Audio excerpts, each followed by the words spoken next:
कार्तिक स्नान कर रहे हैं तो जरूर सुने ये कथा।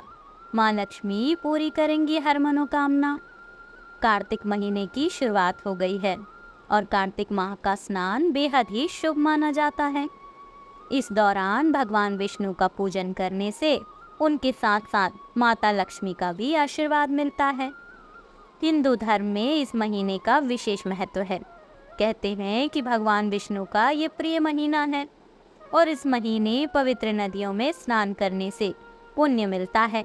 कहते हैं कि इस माह में भगवान विष्णु अपनी योग निद्रा से जाग जाते हैं और उसके बाद ही हिंदू धर्म में मांगलिक कार्यों की शुरुआत होती है।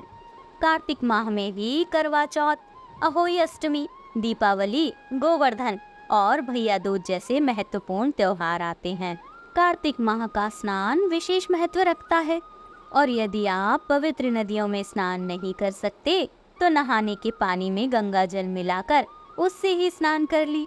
जो व्यक्ति कार्तिक स्नान करता है उसे पुण्य फल प्राप्त होता है। साथ ही इस दौरान स्नान के बाद पूजा करनी चाहिए और फिर कथा भी सुननी चाहिए। तो आइए सुनते हैं कार्तिक मास की 5 की एक कथा।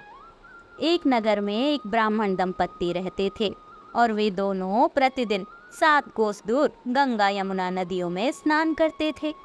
इतनी दूर आने जाने से ब्राह्मण की पत्नी थक जाती थी, इसलिए एक दिन उसने अपने पति से कहा कि हमारा एक पुत्र होता तो हमें कितना अच्छा रहता। पुत्र की बहू आती तो हमें घर वापस आने पर खाना बना हुआ मिलता और बहू घर का काम भी कर देती।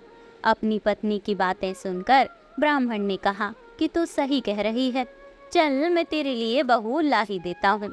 ब्राह्मण ने कहा कि एक पोटली में आटा डालकर कुछ मोहरें रख दे।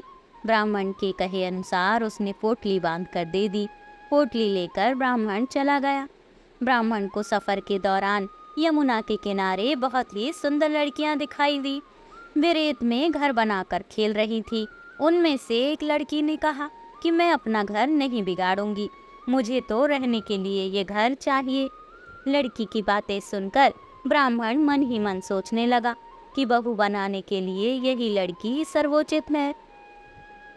जब वह लड़की जाने लगी तो ब्राह्मण भी उसके पीछे पीछे उसके घर तक पहुंच गया और वहां जाकर ब्राह्मण ने उस लड़की से कहा कि बेटी, कार्तिक मास चल रहा है, इसलिए मैं किसी के घर का खाना नहीं खाता।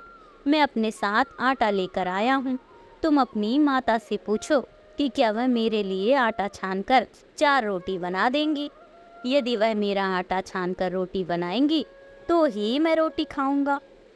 लड़की ने जाकर अपनी माँ से कहा, उसे सारी बातें बताई। माँ ने कहा ठीक है, जाओ ब्राह्मण से कह दो कि वह अपना आटा दे दे, मैं रोटी बना दूंगी।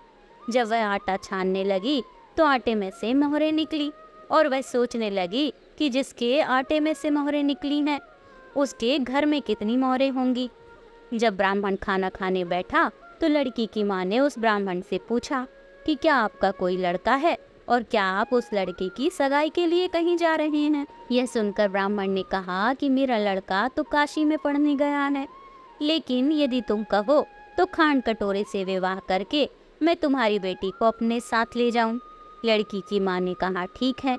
इस पर लड़की की माँ ने लड़की की खांड कटोरे से शादी करके उस ब्राह्मण के साथ भेज दिया। ब्राह्मण ने घर आकर कहा कि रामू की माँ, दरवाजा खोल कर देख, मैं तेरे लिए बहू लेकर आया हूँ।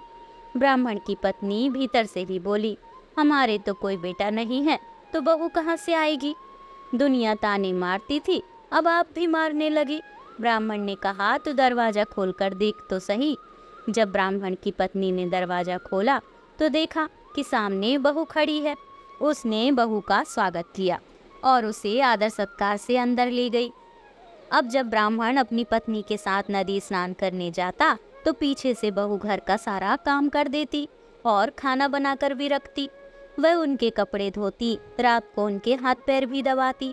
इस तरह बहुत दिन बीत गए। ब्राह्मणी ने अपनी बहू से कहा कि बहू, कभी भी चूल्हे की आग बुझने मत देना और मटके का पानी खत्म मत होने देना। परंतु एक दिन चूल्हे की आग बुझ गई। यह देखकर बहू घबरा गई और भागी भागी अपनी पड़ोसन के पास गई और कहा कि मेरे चूल्हे की आग बुझ गई है, मुझे थोड़ी आग चाहिए।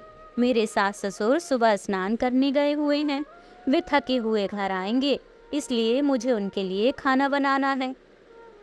यह सुनकर पड़ोसन ने कहा कि तू तो बावली है, तुझे ये दोनों मिलकर पागल बना रहे हैं। इनकी कोई पुत्र है ही नहीं, ये तो निसंतान है। बहू ने कहा, नहीं ऐसा मत बोलो, इनका बेटा तो बनारस में पढ़ने गया हुआ है। इस पर पड़ोसन ने कहा, ये तुझे झूठ बोलकर लाए हैं, मेरी बात सच मान, इनके कोई बेटा है ही नहीं। अब बहू पड़ोसन की बातों में आ गई और कहने लगी कि अब आप ही बताओ कि मैं क्या करूं। पड़ोसन ने कहा, करना क्या है, जब तुम्हारे सास ससुर आए तो जली हुई रोटियां बना कर देना और बिना नमक की दाल बना कर देना। खीर की करछी दाल में और दाल की करछी खीर में डाल देना। पड़ोसन ने उसे अच्छे से सिखा पढ़ा दिया। फिर जब उसके सास ससुर आए तो उसने ना तो उनका आदर सत्कार किया, ना उनके कपड़े धोए।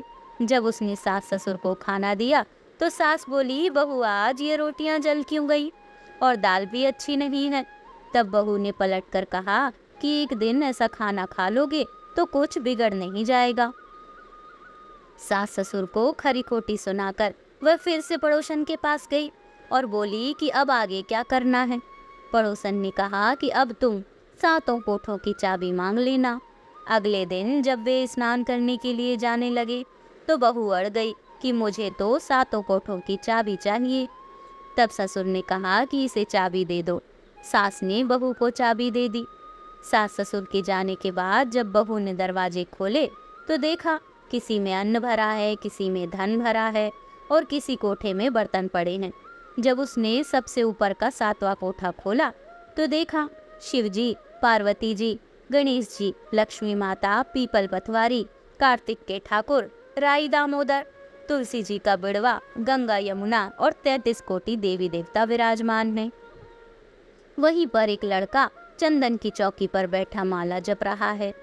यह सब देखकर उसने लड़के से पूछा कि तुम कौन हो। तब लड़का बोला कि मैं तेरा पति हूँ, अभी दरवाजा बंद कर दे, जब मेरे माता पिता आएंगे तब दरवाजा खोलना। यह सब देखकर बहू बहुत खुश हुई और 16 श्रृंगार करके सुंदर वस्त्र पहनकर अपने सास ससुर का इंतजार करने लगी। उसने अपने सास ससुर के लिए अच्छे अच्छे पकवान भी बनाए। जब उसके सास ससुर घर पर आए तो उसने उनका आदर सत्कार किया, प्रेम पूर्वक खाना खिलाया, हाथ पैर दबाने लगी। पैर दबाते दबाते बहू ने कहा कि माँ, आप इतनी दूर गंगा यमुना स्नान करने के लिए क्यों जाती हो? आप थक जाती हो, इसलिए आप घर पर ही स्नान क्यों नहीं करती? ये सुनकर सास कहने लगी कि बेटी, गंगा यमुना घर पर तो नहीं बहती। तब उसने कहा, माँ जी बहती तो है, चलो मैं आपको दिखाती हूँ। जब बहू ने सातवां कोठा खोलकर दिखाया तो उसमें शिव जी, पार्वती जी, गणेश जी, लक्ष्मी जी, पीपल पतवारी, कार्तिक के ठाकुर, राई दामोदर, तुलसी जी का बिड़वा, गंगा यमुना बह रही थी और 33 कोटि देवी देवता भी विराजमान थे। वहीं चौकी पर बैठा एक लड़का माला जप रहा था। माँ ने उसे देखकर कहा कि बेटा तू कौन है? लड़का बोला, माँ मैं तेरा बेटा हूँ। तब ब्राह्मणी ने पूछा कि तू कहाँ से आया है? लड़के ने जवाब दिया कि मुझे कार्तिकेय ने भेजा है। माँ ने कहा, बेटा ये संसार कैसे मानेगा कि तू मेरा बेटा है? माँ ने कुछ पंडित विद्वानों से मदद मांगी। पंडितों ने कहा, इस पार बहू बेटा खड़े हो जाए, उस पार माँ खड़ी हो जाए।